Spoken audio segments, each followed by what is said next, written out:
All right, this is your first arts and culture lesson for this year. Now, I have to be a little bit honest about this one. This one's not as media oriented as the others because most of these you'll be looking at movies, listening to music from the time period. Now, this is a little bit too early for there to be tons of movies from the time period. There are some movies from this time period, but not a lot.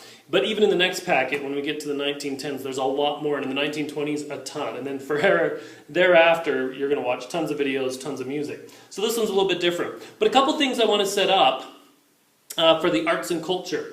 This is the time of Reconstruction. Actually, the end of Reconstruction. What's that? Well, after the Civil War, the country was kind of ripped apart by Civil War, and they had to put it back together again. So that was, 1870s-ish.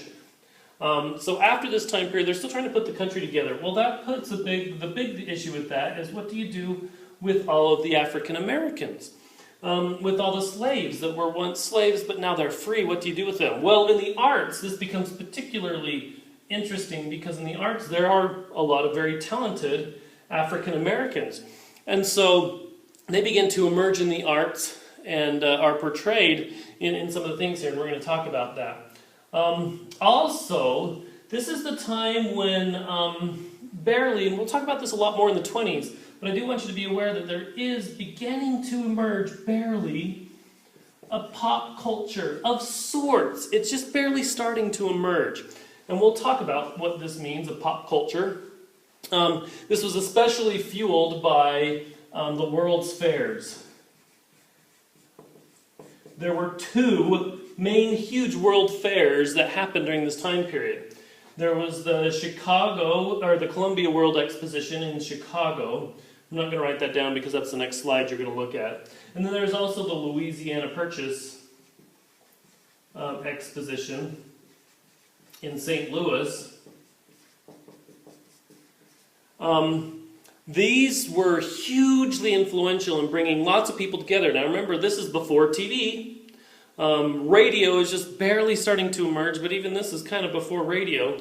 There's still newspapers, but if something happened across the world in a newspaper, it's still going to take, a few weeks before you hear about it on this side of the world. So information doesn't spread very fast. Cultural things don't spread very fast. Now, you have your smartphone in your hand, and if something happens in China, you can hear about it in a couple of minutes, and even a couple of minutes may be too long.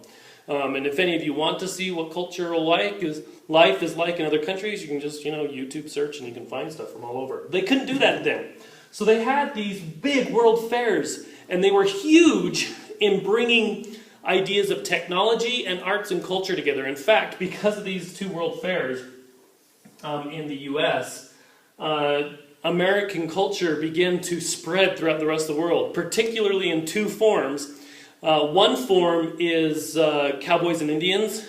The Wild West of America became really popular, especially in Europe. They became really excited about Western ideas, cowboys and Indians and all that culture. The other one is music. Jazz music and ragtime music, these very American-style musics, began to spread throughout the whole world. But this is also a time of technology.